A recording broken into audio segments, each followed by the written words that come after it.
Also,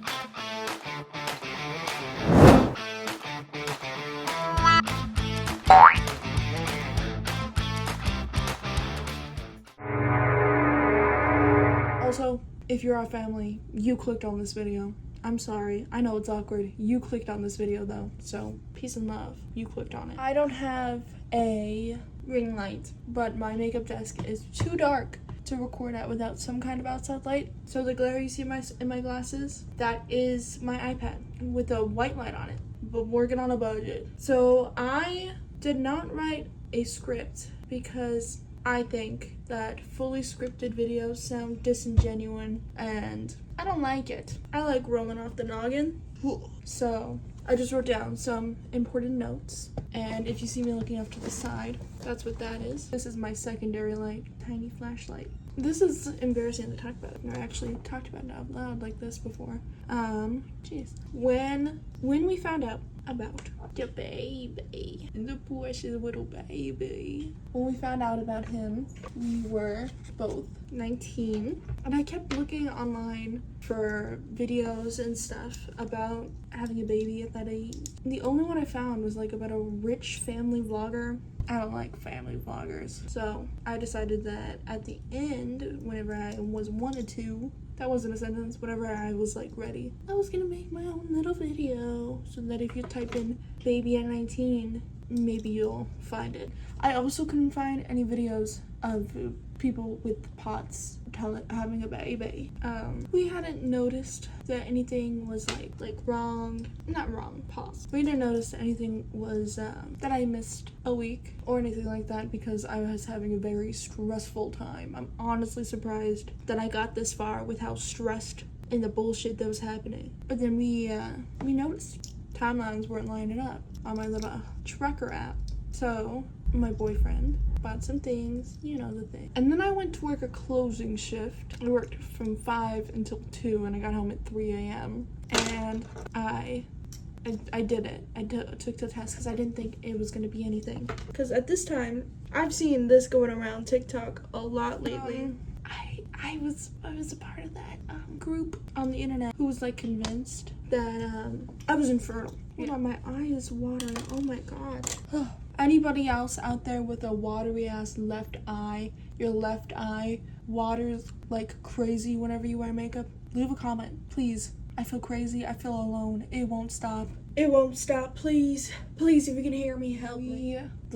We lived at his parents' house. Also moved in with my boyfriend over there only 6 months, but it's okay because we're for lifers. We're different. We're different. We're special. We're unique. We're like this. We're like this. We're different. I don't recommend that to the average Joe, though. Low-key, I knew before I even took the test, before I even did it, before I even had an inkling in my brain that I needed to take the test, I knew that I was gonna keep it. Yeah, I was. I knew that. Only while I was dating Dominic. He's over there playing Deltarune. But yeah, it was positive. So I woke him up at 3 in the morning, 3:30, 4 in the morning, something like that.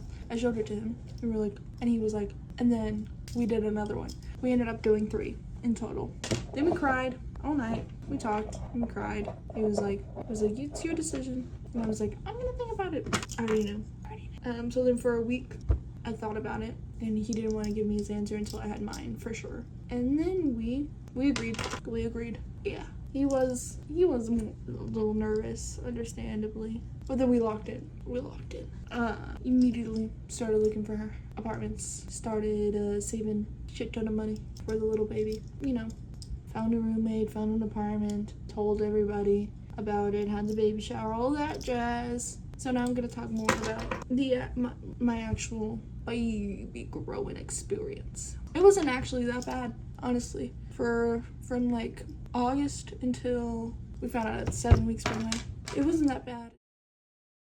If anyone wanted to know what being pregnant is, it's driving and then bursting into sobs because Night Changes by One Direction started playing. So, until January, I was throwing up a lot.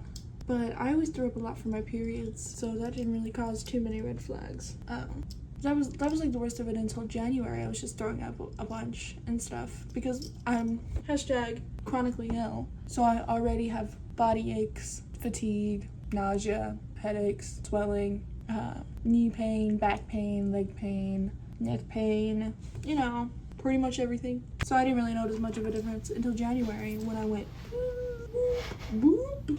I felt like a blimp. Everything was heavy. My belly was so heavy, dude. I was waddling the whole 9 yards. I did have to keep going to the hospital though, because around this time my chest pain started getting really bad. I felt like it was gonna like explode out of my chest all the time, even more so than usual. And the doctors, you'll never believe what I'm gonna say. The doctors didn't believe me. Yeah, they didn't believe me. Do you believe it? Do you believe it? Leave a comment below if you were expecting that. But one time I went, the quick care doctor was concerned I had blood clots, so he sent me to the ER. She sent me to the ER. She was concerned that I had blood clots. She was concerned about my chest pain, so she sent me to the ER. They hooked me up to the machines for like monitoring the baby's heart rate to make sure he was alive, because they always do that first. They always make sure the baby's fine first. And then I started fainting. Yeah, I started fainting. Hooked up onto the machine. Because they had me like, okay, this is the bed. This is me. They had me like that for like 20 minutes. So I started fainting. Yeah, attached to the monitor that was constantly printing out mine and the baby's heart rate. My boyfriend sees the monitor. He sees it.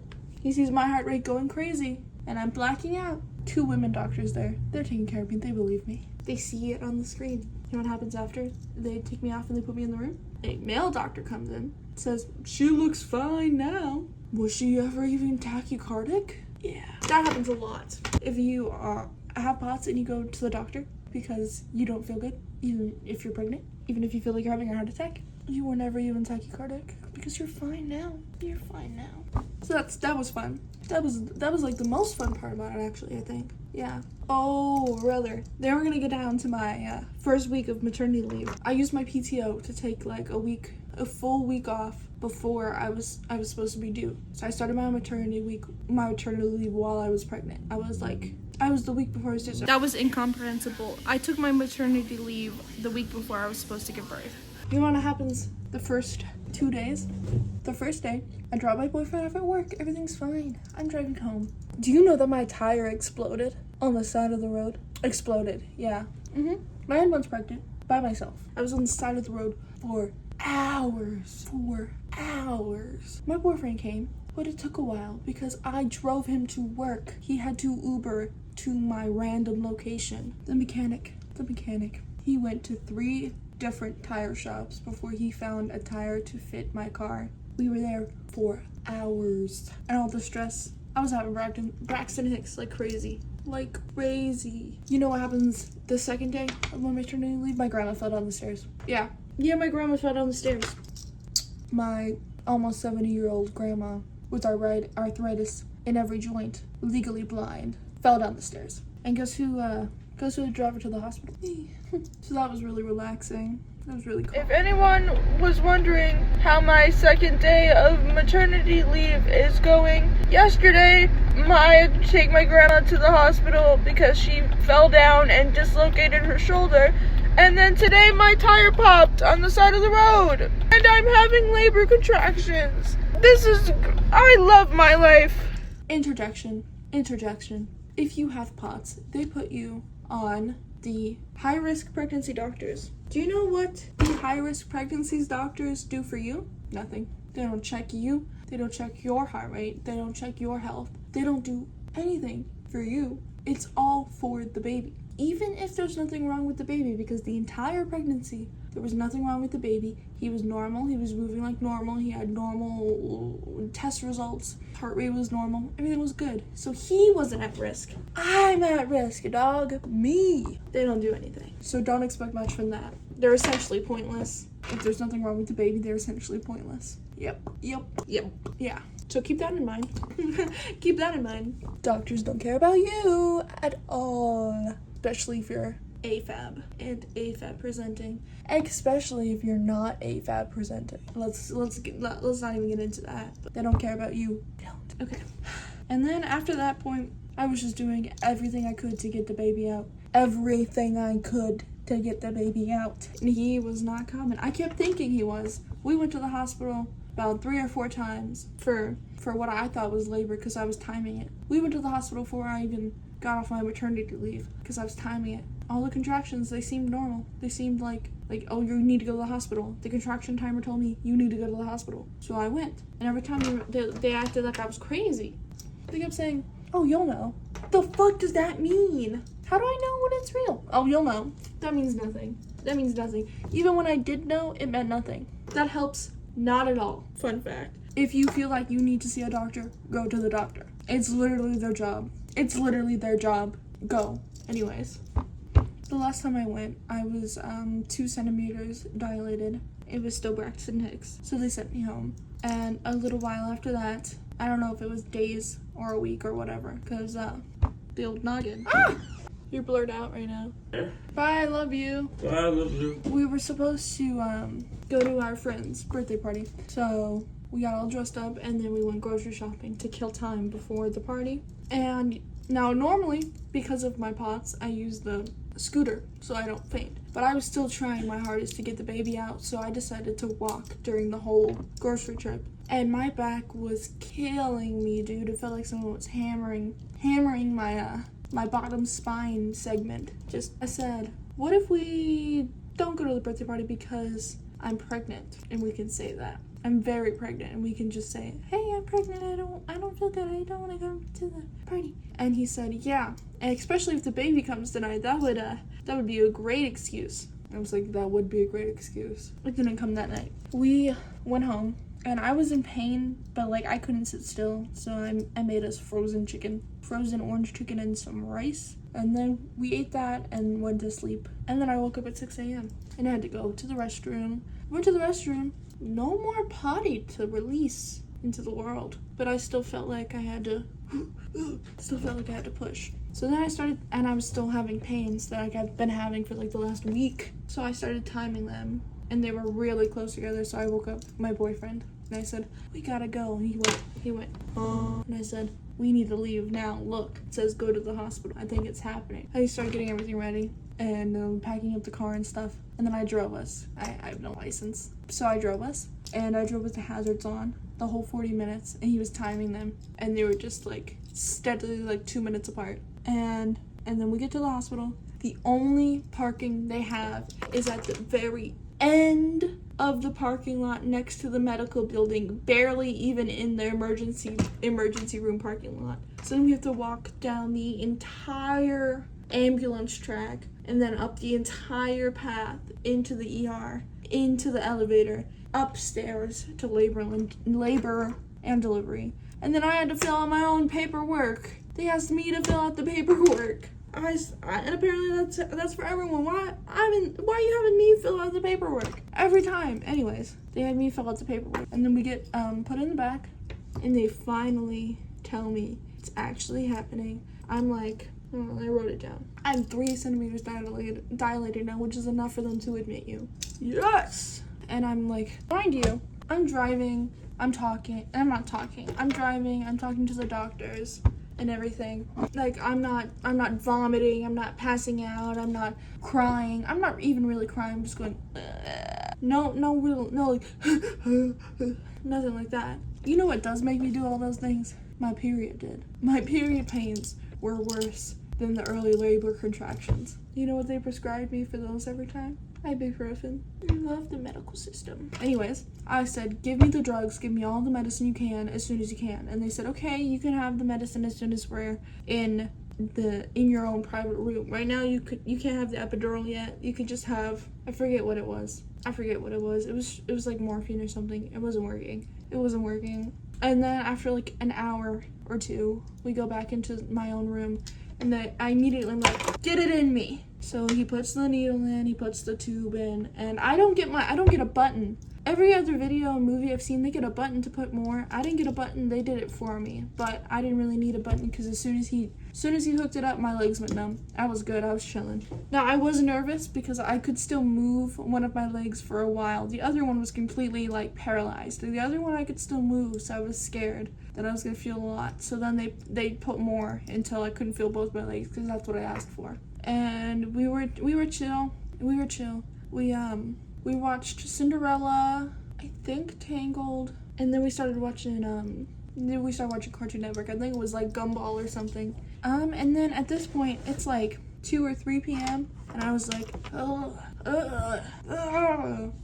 and she was like, does it feel like you're, and I was like, yeah, I think it's time. So then we started going. They flipped me all around. I started on my back. Now all the videos I watched, I was like, okay, I'm probably gonna want to move around because it all seems like it's better for you, and it makes it easier. So then when they suggested, I was like, yeah, flip me around. It was not easier, at least for me. It was not easier. It was so much harder because then I had to hold myself up. That was much harder. And then for a while, they were concerned because the baby, his head was facing the wrong way. I can't remember exactly if it's supposed to face towards the outside world or towards you, but he was facing the wrong way. So they rolled me onto my side and told me to basically hold it in and see if he'll turn around. And I couldn't do that for more than about like 20 minutes, I think. I couldn't do that. That was so difficult and so uncomfortable. I don't know how to describe it because it wasn't necessarily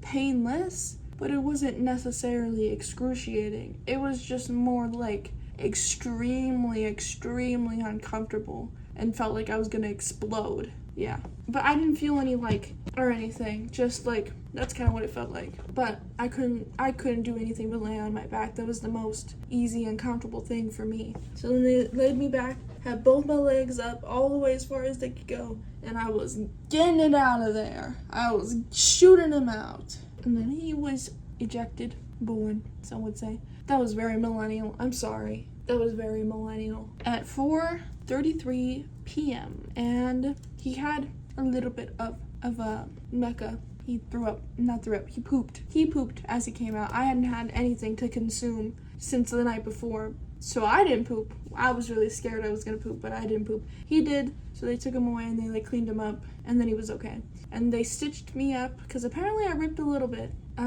And I couldn't feel anything she was stitching for most of it. And then I felt a little pinch, and she was like, that's not good. So they gave me fentanyl. Then I started chatting her up. I couldn't stop talking. I kept saying the most awkward and weird things to a woman sewing me up. The rest of this is gonna be a different video because the baby did end up going to the NICU, and that's gonna be a different video. Moral of the story: if you're young, you can do it. Just if it's what you want, it's what you believe in, and if it's safe and you're capable, you can do it. Just hunker down, just lock in. You got this. It's okay. You don't have to be a millionaire. You don't have to be a family vlogger. It's okay. People are a little dramatic. It's not as scary as it seems once you actually get into the motions. If you just think about it as something that needs to happen and you'll have nothing but good things after, right? So it's okay. You got it. You can do it. Just do it. They are right. Don't get too in love with your birth plan. But it's okay to make one. Even if you don't tell the doctors, if you have it in your head what you expect, that's okay. If you have POTS, go to the doctor every single time you feel like it, even if they make you feel like you're crazy, and bring a support person. Because you're not crazy. And if you don't feel good, you should go. No matter what. If you don't feel good, you should go. It's their job to check on you. It's their job. Go. Yeah. I turn 21 next month. My boyfriend turns 22 this year. And the baby just turned 1. So I've had a lot of time to ruminate. And if it's what you want, you won't regret it. You won't. And that's okay. Don't let people make you feel bad. I wish I had more to say, but really, for me, it was quite easy until he came out, and then he went to the NICU, and then that was quite hard, as you'll find out. But for me, I didn't really have any complications other than my normal symptoms flaring up and getting worse progressively. I didn't have any birth complications. I didn't have a traumatic birth story at all. It took an hour and a half. It took max 2 hours for me to actually push and then get him out. It didn't take that long at all. I didn't rip incredibly to where I needed to be on bed rest. She said she put 4 stitches in and I was fine. It didn't hurt that bad after. People are always be scared of that first poop. Be scared of that first pee that you have to do. Honestly, only be scared if you go through a lot down there. If you're pretty chill like I was, it's not that bad. The worst part is them coming in every hour and shoving down as hard as they can onto your diaphragm. That's bad. That hurts. That sucks. That was the worst part, honestly. is them just going, that's the first time I saw the baby get scared. Is the first time they pushed down on me and I screamed. That's why they gave me more fentanyl also. Yeah. And I have a life hack. Hold on. I have a life hack. Take it off of cinematic mode for this to show you this life hack. But this is a life hack for how to get through the first P's, okay? Ignore the mess, like where required. But you're on the toilet, right? And you're scared. Lean all the way on the edge. Spread them open. Put your hands on the floor. Put your hands on the floor. All right, look. Again, you clicked on this video. You clicked on it, not me. You, okay? Lean all the way forward, like this. Put your hands on the ground.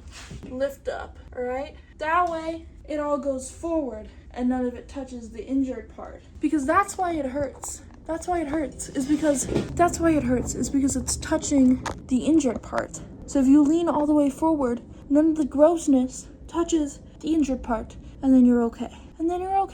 Life hacks. That's really all I got. Even though I wrote down notes, this video was still mostly yabbering, but that's all I do. That's all I'm capable of doing is yabbering. But I hope it was at least a little bit helpful. It probably wasn't, but at least a little bit interesting. If there's any questions, leave them below and I can make a follow-up because I don't even know what people really want to know. So if any specific questions, put them down and I'll make a follow-up. There will definitely be a follow-up about our NICU journey because that was difficult and I also didn't find very many videos about that, and I just want like one person to look it up and then know that somebody else is experiencing the stuff that they're experiencing. That's enough for me. That's enough. Yeah. But yeah, if there's anything specific, anybody, if I know you or not, wants to know, put it down. I'll answer it. I will. But I think that's everything I wanted to say. So, thank you. Bye. Leave. Jeez.